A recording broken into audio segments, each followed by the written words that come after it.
problems, she went that 10:55 only she reached the summit. After 11 o'clock is considered a suicidal attempt, Mount Everest, because the whole climate becomes so bad, minus 60 degrees Celsius temperature, and there is a snowfall, and the breeze going at 230 kilometer speed.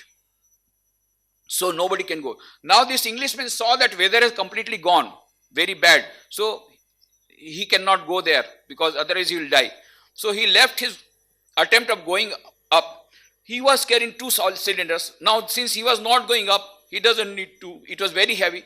So he dropped 1 cylinder. And the Sherpa saw that and he brought that cylinder and gave it to Arunima, and that is how Arunima was saved. And she came back, and you must have heard the shloka in the Gita Mahatma, you must have heard the shloka. Mukam karoti vachalam, pangum langhayate girim, yat krupa tamaham vande, parmananda madhavam. Do you have any doubt about this shloka? Look at Arunima Sinha, practical demonstration of that. If you have any doubt. Why? Because of her self-confidence and because of the grace of God, not that she has come back, not that she has conquered, not ordinary mountain, Mount Everest, there is nothing greater than that. She could cross that. Pangum langhayati girim. A lame lady has gone to Mount Everest, not an ordinary mountain. Not only that, she was not dumb, but she was almost dumb. She never gave any motivational talk, and now she is giving motivational talk all over the country, going to IIM. She has not done anything in IIM, but she is going as a teacher to IIM without going for IIM. IIM, Ahmedabad she went, IIM, Calcutta she went, IIT Kanpur she went, so many education institutions she is going, and so many big companies are inviting her because she has taken up the now pledge. What is her next mission? Swami Vivekananda said, go forward, go forward. She is going forward.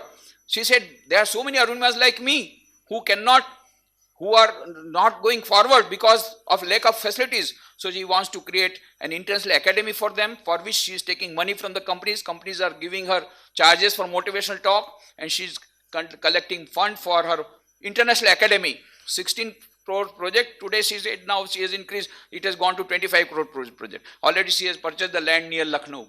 And she has many more things, but she will say what are her plans and dreams and all that. I don't want to come between you and her. When she talks, then all of you will be dumb. But this is the practical demonstration. Swami Vivekananda said, faith in ourselves, faith in God. This is the secret of greatness. Impossible becomes possible if you have got 2 types of faith. She has got both the types of faith. She has faith in herself and she has faith in God. And so impossible has become possible. And here is the practical demonstration of that teaching of Swami Vivekananda. So I will not come between you and Arunima. She will tell you experiences. How did she feel when she was on top of the Mount Everest? What are the difficulties she experienced? What was her feeling when she was lying between the 2 tracks? What was her feeling when she saw so many dead bodies during Mount Everest, going to Mount Everest? What was her feeling when she was on top of the Mount Everest? And what was her feeling after coming back? All those things in detail will be told by Arunima Sinha. That is our first session. Then we will have a tea break. During tea break, you will write down your problems. Of course, with positive thinking, all the problems are solved. So, in any case, whatever problems you are facing, you can write down in slips of paper without writing your name, because otherwise people will come to know your private problem. So, if you want to write, you write. Otherwise, you don't want to write your name, doesn't matter. But you write down your problems. These problems will be replied by me. And if you want some replies from Arunima, you can also write questions to Arunima. She will also reply some questions, and I will try to answer your problem. That will be a group counseling session. That is what we say. We have 2 types of session. First is a motivational talk on positive thinking. But here I am not giving any motivational talk on positive thinking, because she is there as a practical demonstration of positive thinking. And after her talk, there will be tea break, and then we will have second session of group counseling. So now I will request Arunima to give her feelings. Whatever I have told, she will give in detail. Okay? Arunima, please come.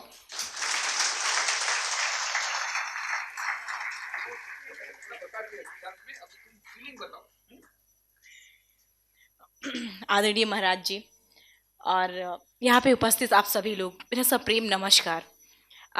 मैं हिंदी में ही बात करूँ क्योंकि मुझे हिंदी अच्छे से English पूरी तरीके से आती नहीं, इसलिए मैं हिंदी में ही बात करूँगी। वैसे तो महाराज जी ने एक्चुअली जब इस तरीके की चीज़ मतलब कि नहीं अरुणिमा ये अरुणिमा वो, तो फिर आदमी को अपने आप डर लगने लगता है कि क्या अगर वो चीज़ें नहीं कनेक्ट हुई तो अब क्या होगा। तो ये चीज़ें थोड़ी सी आने लगती है।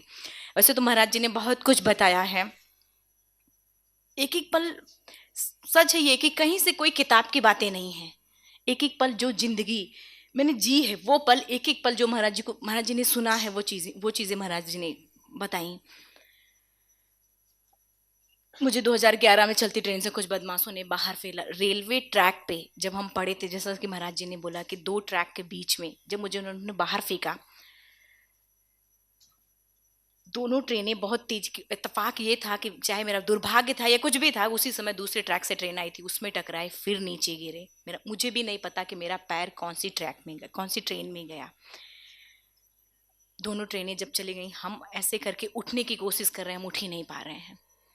कुछ देर बाद थाई को उठा के देखा तो मेरा पैर कट चुका था, ब्लड फोर्सफुली निकल रहा था, जीन्स में पैर ऐसे लटका हुआ था। इस पैर की हड्डियां हड्डियां जीन्स के ऊपर ऐसे ऐसे निकली हुई थी।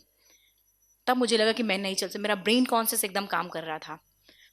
मुझे लगा कि एक बार मन में आया कि ऐसे रेंग रेंग के मैं पटरी क्रॉस कर जाऊं, लेकिन एक बार फिर दिमाग काम कर रहा कि अगर पटरी क्रॉस करते करते अगर ट्रेन आ जाएगी तो क्या करेंगे। मैंने पटरी क्रॉस नहीं की, दोनों हाथों में ऐसे पत्थर लेके, छोटे छोटे पत्थर होते हैं, पत्थर लेके पेट के बल ऐसे लेट गए और चिल्लाते रहे, कोई आए कोई आए कोई आए बचा ले। कोई नहीं आया। ट्रेन गुजरती गई, कोई लोग टॉयलेट करते थे तो मेरे ऐसे साइड में पड़ता था, मेरा हाथ भी फ्रैक्चर था कि मैं पहुंच पाऊँ, पहुंच भी नहीं सकते थे, यही स्थिति थी मेरी। ट्रेन जब आती थी तो इतना तेज हवा लगता तो ठंड लगती थी, बहुत बहुत जोर की ठंड आती थी। तो ये मन से अंदर से आता कि ट्रेन ना आए। लेकिन फिर कुछ देर बाद बिना फ्री का इनविटेशन भी कुछ लोगों को मिल गया था वहाँ पे।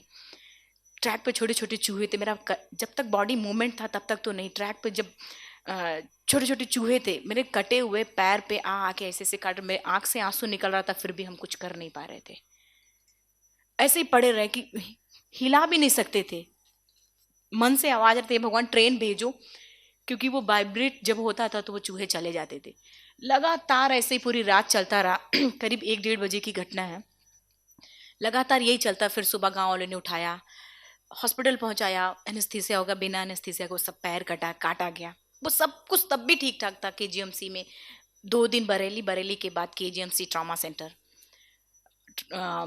लखनऊ में, किंग जॉर्ज मेडिकल कॉलेज, वहाँ पे एडमिट थे। वहाँ से उस समय अजय माकन स्पोर्ट मिनिस्टर थे। बाद में जब मीडिया में बातें कि मैं नेशनल प्लेयर है तो ट्रीटमेंट अच्छा मिलना शुरू हो गया।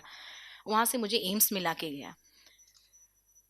करीब 25 दिन तक तो ठीक ठाक रहा। जब तक मैं पढ़ नहीं सकती थी, मैं टीवी नहीं देख सकती थी, तब तक तो ठीक था। लेकिन जब वो सारी चीज़ें मेरे ही ऊपर सारा एलिगेशन लगा दिया गया था कि अरुणिमा के पास टिकट नहीं तो कूद गई, उसका प्रूफ किया गया तो बोला गया कि अरुणिमा गेट पे बैठी थी, अरुणिमा के भाई ने धक्का दे दिया। लास्ट में बोला कि अरुणिमा सुसाइड करने गई थी। सच बताएं, मुझे उतना दुख तब नहीं हुआ था, जब ये सब बातें जब आने लगी मुझे दुख उतना होने शुरू हो गया।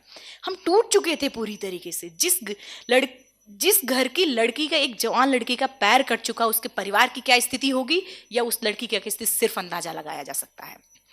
कुछ समझ में नहीं आ रहा था कि क्या करूं। पता नहीं था कि यहाँ तक कि मेरे स्पाइन में 3 फ्रैक्चर था। पता नहीं था कि मैं हमेशा उठ पाऊंगी या पूरी जिंदगी में बिस्तर पे ही पड़ी रहूंगी। कुछ पता नहीं था।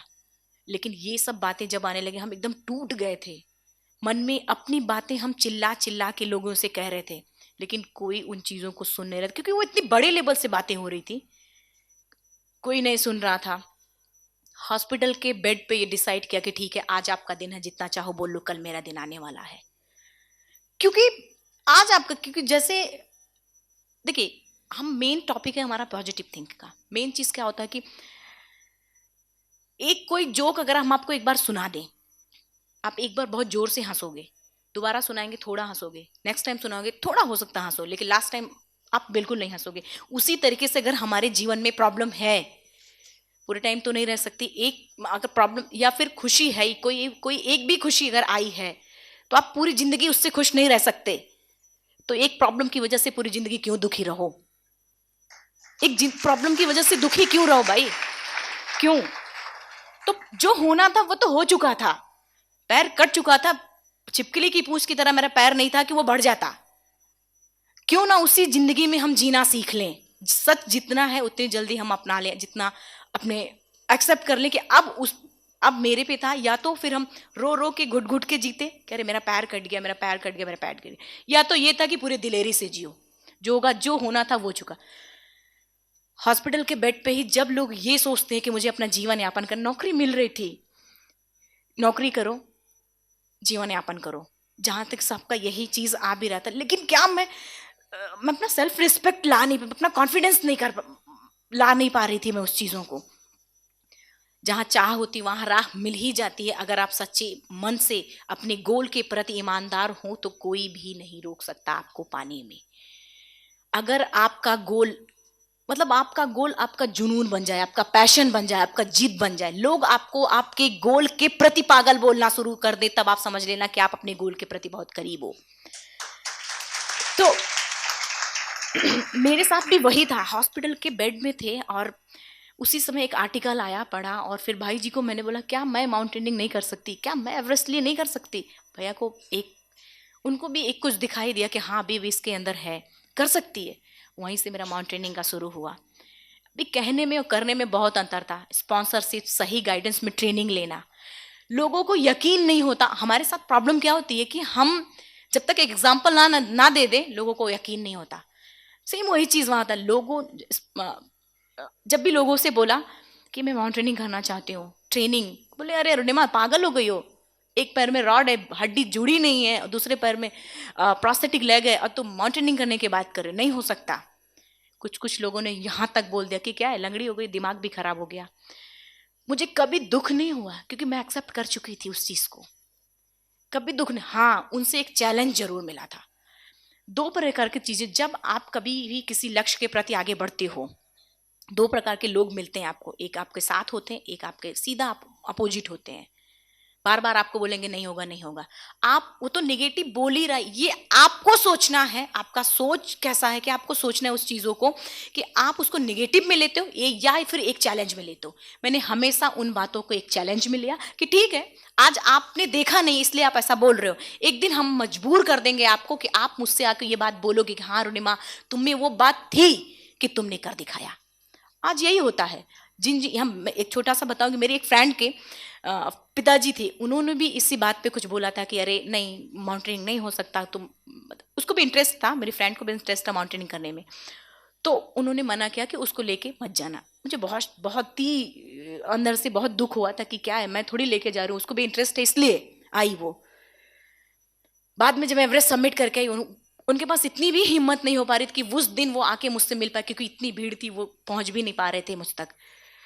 लेकिन नेक्स्ट डे वो फिर आए और बोला उन्होंने यही बात कि अरुणिमा तुम सही थी, तूने जो कहा था वो तूने कर दिखाया। तो सिर्फ हमारी सोच पे डिपेंड करता है ये सारी चीजें। बात किसी तरीके से पूरा टाटा स्टील ने स्पॉन्सर देने की बात आई, स्पॉन्सर दिया। मैम बछिंदी पास से एमडी ने पूछा कि क्या आप श्योर हो कि अरुणिमा सबमिट कर पाएगी? शायद अगर आप लोग में से कोई कॉर्पोरेट का भी होगा तो प्लीज बुरा नहीं, क्योंकि बुरा मत मानिएगा, कोई भी कॉर्पोरेट की कंपनियां जब तक उनको ये नहीं दिखाई देता कि हाँ उनका भी फायदा है, तब तक किसी के ऊपर पैसे इतनी आसानी से नहीं लगाती। तो हम तो आर्टिफिशियल लेग वाले थे, कैसे यकीन कर। लेकिन फिर भी जब उन्होंने पूरी तरीके से प्रूफ हो गए, वो उन्होंने स्पॉन्सर, पूरा फुल स्पॉन्सर दिया और मैं एवरेस्ट के लिए निकली। एवरेस्ट के लिए जब ट्रेनिंग के दौरान की मैं थोड़ी बात बताऊंगी, क्या होता था, हम किसी पीक के लिए निकलते थे। मैम से मिलने के बाद फर्स्ट टाइम जब मैम से मिले थे, महाराज जी ने बताया, मैम ने बोला कि अरुणिमा तूने ऐसी हालात में एवरेस्ट जैसे दुरूह पहाड़ के बारे में सोचा तो तूने अपने अंदर तो एवरेस्ट फतह कर लिया, अब तो सिर्फ लोगों के लिए बाकी है। तो वो मेरा परिवार को छोड़ के बाहर की वो एक पहली महिला थी जिन्होंने मुझ पर भरोसा किया था। मेरा भी कॉन्फिडेंस थोड़ा डबल हुआ। ट्रेनिंग में जब बात आई वहाँ पे भी यही चीज़ें थी। तब तक तो हम इतना स्ट्रांग हो गए थे तो उन बातों का कभी मुझे फर्क नहीं पड़ता था, लेकिन जब बोलने में और करने में जब बातें आती हैं तो सामने दिखता है कि क्या है हम, तब पता चलता है, उस समय पता चलता है। रोड हेड से बेस कैंप आने में मुझे करीब 1.5 से 2 घंटे लग जाते थे। लोग 2 मिनट में उतर के जाते थे। इतना इतना प्रॉब्लम मुझे होता था। ये राइट लेग मेरा स्वेलिंग और पूरा का पूरा ऐसे सूज जाता था, लेफ्ट में ब्लड निकलने लगता था, जो स्टंप मेरा ब्लड निकल, किसी पीक के लिए हम निकलते तो मेरे जितने लोग नॉर्मल रहते थे वो सारे लोग निकल जाते थे और बोल के आते कि अरुणिमा धीरे धीरे आओ, हम लोग चल रहे हैं। लोग हाँ ठीक है सर आप चलिए, हमारे भाई जी सिर्फ 2 लोग साथ में रहते थे। हर सबसे बड़ा मोटिवेटर कौन होता है? मैं आके यहाँ पे चाहे जितना लेक्चर दूँ या फिर बहुत बड़े बड़े लेक्चरार, बहुत बड़े बड़े लोगों को आप लोगों ने सुना भी होगा, लेकिन मेरा मानना सबसे बड़ा मोटिवेटर आप खुद हो। जिस दिन किसी भी गोल के प्रति आपकी अंतरात्मा जाग गई, आपको कोई भी नहीं रोक सकता उस गोल को पाने के लिए। सिर्फ यहां से आना चाहिए, अंदर से निकलना चाहिए वो चीजें। जिस दिन अंदर से निकल गई वो फिर कोई नहीं रोक सकता। जब वो लोग आगे निकल जाते मेरे मन में सिर्फ इतनी बात आती थी कि क्या है, मैंने प्लान एवरेस्ट का किया और हम इनसे भी पीछे हो जा रहे हैं, एक छोटा सा पीक नहीं सबमिट कर पा रहे हैं। मेरे दिमाग में ये बात चलती थी, एक बार बार वही चीज़ें मेरे दिमाग में चलती थी। हर बार जितनी बार वो लोग मुझसे आगे जाते, हर बार हम एक संकल्प लेते थे कि कोई बात नहीं, आज तुम उस लायक नहीं हो कि तुम उस गोल उनके बराबर चलो या फिर उनसे पहले जाओ। खुद से प्रॉमिस करते थे कि कोई बात नहीं, आज मैं इस स्थिति में नहीं हूं कि मैं जा पाऊँ, लेकिन एक दिन आएगा ऐसा कि मैं इनसे आगे जाऊंगी। आने वाले 8 महीने बाद, शायद आपको यकीन हो ना हो, आने वाले 8 महीने बाद पूरा का पूरा वेट उठा के बेस कैंप से साथ निकलते, मुझे अपना भी पेस चेक करना रहता था और भागते थे। पीक पे करीब 1.5 से 2 घंटे हम पहले पहुंचे थे और ऐसे करके देखते थे कि अरे ये लोग तो आ रहे हैं। और उसके बाद और दुगनी खुशी तब होती थी जब वो सारे लोग आके हमसे ये पूछते थे, मैडम खाती क्या हो? क्या यार खाती क्या हो, कुछ तो बताओ, राज क्या है? मतलब ऐसी बातें आती थी, तब खुशी होती थी। हम उनसे क्या बोलते थे कि जब भी वो पूछते थे हम उनसे जो मेरा गोल है ना, उस गोल को रोज याद रखते हैं, उसका एक डोज लेते हैं। हर दिन उस गोल को याद रखते हैं कि अरुणिमा तुझे वो करना है, इनसे पहले जाएगी तभी तू कर पाएगी। हर बार पीक के बाद फिर कई पीक सबमिट किए इंडिया में, फिर अर्जेंटीना भी कई पीक सबमिट किया। एवरेस्ट की जब बात आई, शेरपा लोकल गाइड होता है, शेरपा को जब पता चला कि प्रोस्थेटिक लेग है, शेरपा ने साफ बोला मैं नहीं ले जा सकता, प्रोस्थेटिक लेग है, पैर दूसरे पैर में रॉड है, खुद तो मरेगी मैं भी मरूंगा साथ में, मैं नहीं जा सकता। किसी तरीके से कन्विंस किया, मैम भी, बछिंदे मैम भी वहां तक छोड़ने गई थी, हम लोगों ने कन्विंस किया, माना वो। अब आप लोगों ने फोटो, शायद आप लोगों में से किसी ने किया भी, ट्रैकिंग वगैरह किया होगा तो उसको एक्सपीरियंस होगा कि नॉर्मल आदमी को पहाड़ चढ़ने में कितनी दिक्कत, तो प्रोस्थेटिक लेग के साथ कितनी प्रॉब्लम होगी। देखने में फोटो में भी आप लोगों ने माउंटेन, वो बर्फ वाली सीन चाहे टीवी में भी देखी होगी, दिखने में जितना अच्छा दिखता है ना, वो ग्रीन और ब्लू आइस उतना ही टफ होता है, वो इतना जबरदस्त टफ होता है कि हम 6 लोग इंडियन थे, रॉकी एरिया तक तो मैं सबसे आगे थी, क्योंकि एकदम विश्वास से, हम भी एकदम विश्वास से परिपूर्ण थे। लेकिन जैसे ही आइस एरिया शुरू हुआ, मैं प्रोस्थेटिक लेग ऐसे जैसे ही पैर रखते, पैर स्लिप, दिखता सुंदर है, सिर्फ दूर से दिखने में सुंदर है, वो पैर आने ही नहीं देता अपने पास, पैर रखो स्लिप, पैर रखो स्लिप। शेरपा इरिटेट होकर बोला किनारे हो, जाने दो सबको। मैं किनारे हुई, मेरे ग्रुप के सारे लोग चले गए आगे, मेरा मोराल हल्का हल्का डाउन होने लगा। शेरपा बोला नहीं हो सकता रुटिमा, क्यों जिद कर रही हो? मैंने कहा कहाँ सर, अभी तो शुरू किया है, हो जाएगा।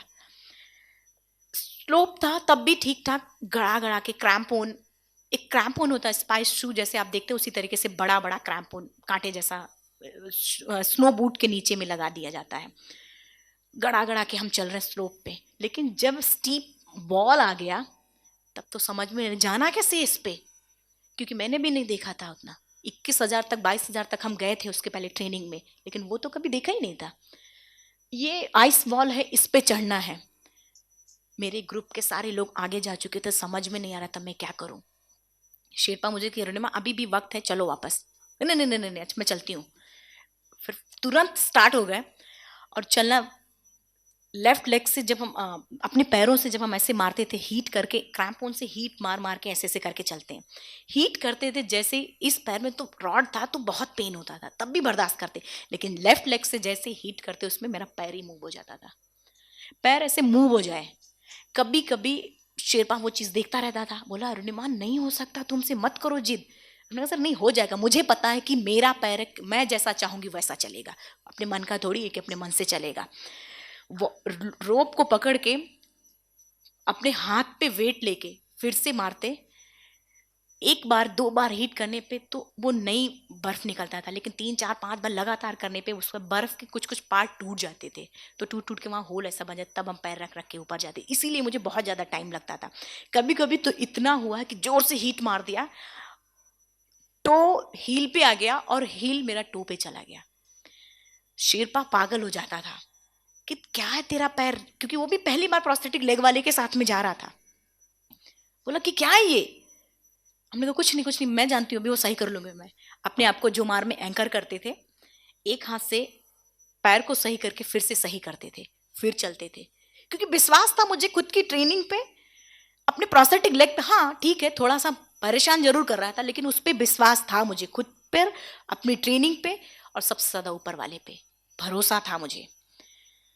फिर चलना शुरू किया और ऊपर गए, आइलैंड पीक को सबमिट किया, फिर नेक्स्ट बेस कैंप गए, बेस कैंप से फिर base camp to camp 1 Khumbu glacier.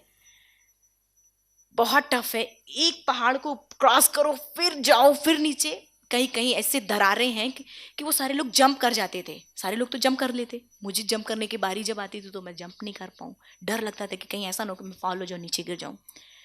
Sherpa बोला कि अच्छा ठीक है वापस चलो, नहीं नहीं नहीं वापस नहीं, मैं जंप करती हूँ। जैसे ही वापस करने के बाद फिर मैं जंप करती, कहीं कहीं लैडर रहता था, लैडर भी लगा रहता था, पैर लेफ्ट लेग से मुझे पता नहीं चलता कि मैं पैर कहाँ रख रही हूँ। कभी कभी तो ये भी होता है कि जब भीड़ में मैं आराम से किसी के पैर पे खड़ी रहती हूँ, मुझे पता नहीं, जब वो चिल्लाता है तब मुझे पता चलता है। तो ऐसा भी कई बार घटना हो चुका है।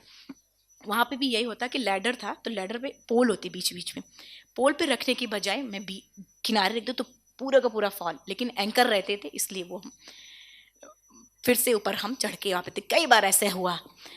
कैंप 3 तक ठीक ठाक है, ऑलमोस्ट कैंप 4 तक, एवरेस्ट में 4 कैंप लगते हैं, कैंप 4 तक भी ठीक ठाक है, लेकिन कैंप 4 के बाद जो जिंदगी है वहाँ पे इम्पॉसिबल। कोई कैंप 4, मैं खुद बताऊं, जैसे मैं कैंप 4 में पहुंची, मेरे बगल वाले टेंट से एक कोरियन लड़की को खींच के निकाला जा रहा था, क्योंकि वो सबमिट करके आई थी और तुरंत का तुरंत वो अंदर जाके बैठ गई थी, और यूं ऐसे ऐसे करके बैठी थी, नी पे ऐसे पैर रख के वो मर चुकी थी, उसी तरीके से अकड़ गई थी बॉडी उसकी, खींच के निकाला जा रहा था। फिर कुछ देर बाद सुन रहे हैं कि दूसरे टेंट में एक कोई दूसरा आदमी था, वो सो गया था, सोने से भी डर लगता है माउंटेन में, सो गया था और उसके फेफड़े में पानी चला गया, वो भी मर चुका है। माउंटेन हमें ये चीजें सिखाता है कि डिसीजन लेना, मैनेजमेंट, टीम बिल्डिंग, लीडरशिप, सब कुछ सिखाता है हमें। मैं जब ऊपर बढ़ी फिर भी, और आगे जब हम कैंप 4 से साउथ कोल भी बोलते हो, तो साउथ कोल से जब आगे सबमिट के लिए निकले, एक एरिया है उसका नाम डेथ जोन एरिया ही पड़ चुका है उसका, क्योंकि जिधर रात हो चुकी है, जिधर ही हम हेडलाइट मेरी जा रहे उधर ही डेड बॉडीज नजर आ रही हैं। इतनी डेड बॉडीज हैं, किसी का हाथ दिख रहा है, किसी का पैर दिख रहा है, कोई कोई ऐसे सबमिट करने के आने के बाद लोग सोचते हैं कि नॉर्मली लाओ थोड़ा सा बैठ लें, बैठते हैं तुरंत खत्म, 3 मिनट के अंदर आदमी खत्म होता है। ऐसे जिधर कभी कभी पत्थर के नीचे में ऐसे बॉडी पड़ी हुई है ऐसे, और उसके फ्लैग में लपेटा है, टेडी बियर उसके ऊपर रखा है, ऐसे बहुत सारी चीज, और पूरा का पूरा मतलब लाखों का इक्विपमेंट्स पहना है, करीब 10 लाख का इक्विपमेंट्स पहना है उसने, लेकिन वो मरा हुआ है, कोई छूने नहीं जाता। तब अभी तक तो हम दूर दूर देख रहे थे, अभी हम और आगे जब जा रहे, डेथ जोन एरिया से ही हम क्रॉस कर रहे थे, मेरे आंखों के, कितना बड़ा माउंटेनियर क्यों ना, कितना बड़ा दिलेर क्यों ना, जब अपनी आंखों के सामने किसी को मरता देखता है, अच्छे अच्छे दिलेर और अच्छे अच्छे माउंटेनियर के हौसले धरे के धरे रह जाते हैं। मेरी आंखों के सामने एक बांग्लादेशी ऐसे हाथ हिल रहा, मुंह से आवाज आ रही थी, स्नोफॉल तेजी से हो रहा, उसकी आंखें ऐसे खुली हुई थी और हाथ ऐसे से हिल रहा है, समझ में नहीं आ रहा था कि क्या करूं। मैं खुद ऐसे खड़ी होके एकदम शॉक होके मैं खड़ी होके देख रही हूँ कि ये क्या है, ये क्या, मैं क्या करूं, डिसीजन नहीं ले पा रहे थे कि मैं क्या करूं, ऊपर जाऊं, समिट पे जाऊं, या फिर यहीं से वापस चली जाऊं। मैंने 10 से 15 सेकंड खड़े होकर सिर्फ इतना बोला कि अगर आप सभी में से सबने अगर एवरेस्ट सबमिट कर लिया तब तो ठीक है, अगर नहीं सबमिट किया मैं सबके लिए एवरेस्ट सबमिट करूंगा और जिंदा वापस जाऊंगी। और उस डेड थोड़ी देर में वो एकदम वो शांत हो गया। उस डेड अपना कैरा बिना सेफ्टी कैरा बिना होता अपना खोला, आगे लगाया, उस डेड बॉडी को लांग के जाना पड़ा। क्यों? उस वो डर भी आपका कुछ नहीं कर पाता जब आपका गोल आप पर हावी होता है। वो डर भी, वो लोग भी आपका सपोर्ट करना। मैंने सिर्फ इतना ही बोला कि मैं सब यहाँ पे आप लोग जैसे एक एथलीट का सपना ओलंपिक खेलना होता, जैसे एक क्रिकेटर का सपना वर्ल्ड कप होता, वैसे एक माउंटेनियर का सपना एवरेस्ट होता है। कहीं ना कहीं से उनके सपना पूरा नहीं होता, मुझे उनके सपने को पूरा करना था। मैंने यहाँ तक भी बोला अगर आप लोग मुझे हेल्प करो, पता नहीं आप लोग को भी कैसे लगे, क्या है डेड बॉडी से भी बात करी आज ने, तो मैंने बोला कि आप लोग मुझे हेल्प करो, आगे बढ़े। हिलेरियस स्टेप के बाद एवरेस्ट समिट है, उसके हिलेरियस स्टेप के करीब ही साउथ समिट एरिया है, डेप्थ जोन के ऊपर। मैं वहाँ पे जब पहुँची, मेरा ग्रुप के सारे लोग सबमिट करके वापस आ रहे थे। मेरा उसी समय मेरा वो लोग फिर हाय बाय बोल के सब लोग नीचे फटाफट भागना शुरू कर, सब नीचे निकल जाते हैं। कुछ दूर और अभी हम चले, मेरे शेरपा ने कहा अरुणिमा तो वहाँ ऑक्सीजन खत्म, जो महाराज जी बता रहे थे अरुणिमा तो वहाँ ऑक्सीजन खत्म हो रहा है, वापस चलो। हम इतना ईजी तरीके से आपको बता रहे, लेकिन जब उसने बताया मुझे ना, तो मैं जो मेरे मन में चल रहा था कि क्या मैं भी जिंदा नहीं जाऊँगी क्या, ऐसे फिर मैं और फटाफट तेजी तेजी चलना शुरू किया। मैंने, वो बोल रहा रुक जाओ, मैंने और फटाफट तेजी तेजी चलना शुरू किया। वो बोल रहा अरुणिमा मत करो, तुम्हारी जान भी जा सकती है। जब नहीं माने हम, उसने एजेंस वॉकी टॉकी से एजेंसी के लीडर को बता दिया, मैम बुछिंदेपाल, घर में मेरे, मतलब सबको, सब जगह बातें चली गई कि ऐसे ऐसे अरुणिमा का ऑक्सीजन खत्म हो रहा है। अगर वो नहीं मानी तो मर भी, मतलब जिंदा भी नहीं रह सकती वो बार बार मुझे बोल रहा है अरुणिमा वापस चलो वापस चलो वापस चलो। मैं कन्विंस करने की कोशिश कर रही थी कुछ देर, उसको नहीं माना। लास्ट में मैंने बोला क्योंकि जानते हैं कभी कभी लाइफ में ऐसी सिचुएशन आती है कि फैसला सिर्फ आपको लेना होता, कोई आपके आसपास नहीं होता है, और आपको आप पे ये चीजें होती हैं कि आप वापस जाना चाहते हो या फिर अपने लक्ष्य को, अपने गोल को पाना चाहते हो। मुझे मैम बुछिंद्रेपाल, मेरी माँ ने हमेशा ये बात बताई थी कि तुम जब ऐसी सिचुएशन में हो ना, वहां पे खड़े होके और ये सोचना, और ऐसे पीछे मुड़ के थोड़ा सा देखना और ये सोचना कि एक एक कदम चल के तुम यहां तक पहुंची हो, अपना सिर्फ एक कदम आगे बढ़ाना, देखना कुछ देर बाद तुम अपने टॉप पे होगी। और शेरपा को जब कन्विंस कर नहीं माना, मैंने शेरपा से सिर्फ इतना बोला कि आप जाना चाहते हो तो जाओ, नहीं जाना चाहते हो मत जाओ। मेरे पास इतना ऑक्सीजन है कि मैं अपने देश का तिरंगा लगाऊं, ये रिकॉर्ड इंडिया के नाम ला पाऊं। और एक कदम आगे बढ़ाया। कुछ देर बाद, करीब 2.5 घंटे बाद या कुछ ऐसी ऑलमोस्ट बाद, मैं एवरेस्ट टॉप पे थी। शेरपा का बिहेवियर तुरंत चेंज, सब कुछ चेंज। वो हम नहीं समझ पा रहे थे कि क्या किया है, लेकिन वो समझ गया था कि इसने क्या कर दिया। उसका तुरंत बिहेवियर चेंज था। डांटता बहुत था लेकिन हेल्पफुल भी बहुत था। वो मेरा बहुत हेल्पफुल था, चिल्लाता रहता था लेकिन हेल्पफुल भी बहुत था। टॉप पे पहुंचने के बाद जब बिहेवियर उसका चेंज हुआ, जैसा कि महाराज जी ने बताया ये चीजें, सच बताऊं मुझे वो फीलिंग, जितनी बार हम बहुत सारी जगह जाते रहते हैं, जितनी बार बोलते हैं ना उतनी बार हम फील करते हैं। हाथ ऊपर करके जोर जोर से चिल्लाने का मन कर रहा था कि इतनी जोर से चिल्लाऊं, इतनी जोर से चिल्लाऊं कि सारी दुनिया को बता दूं कि आज मैं टॉप ऑफ द वर्ल्ड पे हूं। उन लोगों को बता दूं जो लोग ये सोचते हैं कि महिलाएं कुछ नहीं करती, उन लोगों को बता दूं जो लोग ये सोचते हैं महिला, दूसरे विकलांग, तीसरे मिडिल क्लास फैमिली, जो छोटी छोटी प्रॉब्लम से हार मान जाते, उनको चिल्ला चिल्ला के हम बताना चाहते थे। लेकिन दुर्भाग्य ये था कि मैं चिल्ला नहीं सकती थी, लेकिन फिर भी कोशिश कर रहे थे चिल्लाने की। शेरपा मुझे आके बोल रहा कि क्या है, हाई एल्टीट्यूड का असर हो गया है तुझे? तो हमने कहा नहीं वो मेरी फीलिंग्स है। तो मैंने बोला नहीं वो मेरा फीलिंग्स है। फिर भी वो बोल रहा अच्छा फटाफट करो, जो भी करना फटाफट करो। मैंने वो फोटो रखी जो महाराज जी से प्रॉमिस किया। महाराज जी ने जो अभी यहाँ पे मंत्र पढ़ा है स्टार्ट करते वक्त, आज तक मुझे याद नहीं हुआ वो, और वहां पे भी यही हुआ था। वो फोटो महाराज जी ने, मैंने प्रॉमिस किया था महाराज जी से कि वहां में रखना है मुझे। फोटो रखी, पूजा किया। शेरपा बोले तुझे पूजा करने की सूझ रही है, जान जा रही है, चल नीचे भाग। मैं कहा हाँ बस 1 मिनट। पूजा किया, हाथ जोड़ के बोला कि जो भगवान महाराज जी मंत्र पढ़ते हैं वही मंत्र आप एक्सेप्ट कर लीजिए। बाकी मुझे नहीं पता वो। हाँ तो शॉर्टकट नहीं, सचमुच नहीं याद है। सच महाराज याद नहीं, लेकिन अभी मैं याद करूंगी, कोशिश करूंगी। अब ये सब हो रहा था, फोटो खींची, मैंने कहा जब फोटो खींच लो, उसने फोटो वोटो खींची। उसके बाद मेरे मन में अच्छा थोड़ा वीडियो भी बना लेते हैं। शिल्पा बोल रहा कि तू सचमुच पागल हो, मर जाएगी यहीं पे, मतलब ऐसे तू सचमुच पागल हो गई है। मतलब उसका बस मारने वाला ही था, लेकिन उसने मारा नहीं। पागल हो गई, मर जाओगी तुम। अरे मैं मानू तुम आत्महत्या कर, ऐसे बोलने लगा वो मुझे। मैंने कहा कुछ नहीं होगा बाबा, अब वीडियो बनाओ।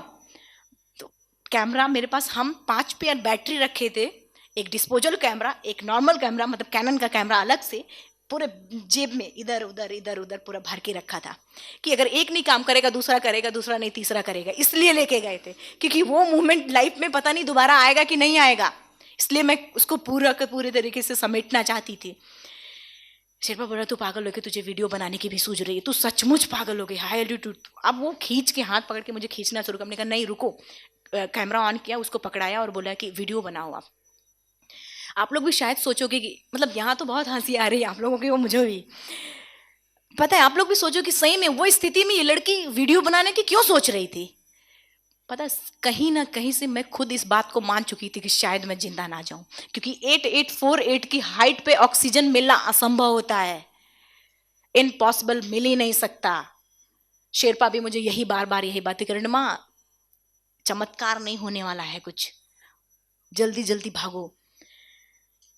मैंने ये वीडियो बनाया, उनको ऑन करते वक्त दिया और बोला उसको कि अगर मैं जिंदा नहीं जाती तो ये वीडियो मेरे इंडिया पहुंचा देना, यूथ तक चला जाएगा।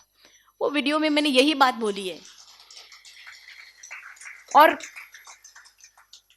खैर वीडियो बना, फिर हम नीचे भागना शुरू किए। हम अभी कुछ ही दूर हम नीचे आए थे, टॉप पे जब हम पहुंचे तो कई लोग थे, लेकिन वेदर खराब हुआ, फिर सब फटाफट नीचे, क्योंकि सब नॉर्मल थे, सब लोग फटाफट नीचे भाग के गए। हम कुछ दूर ही नीचे आए थे कि मेरा ऑक्सीजन पूरी तरीके से खत्म।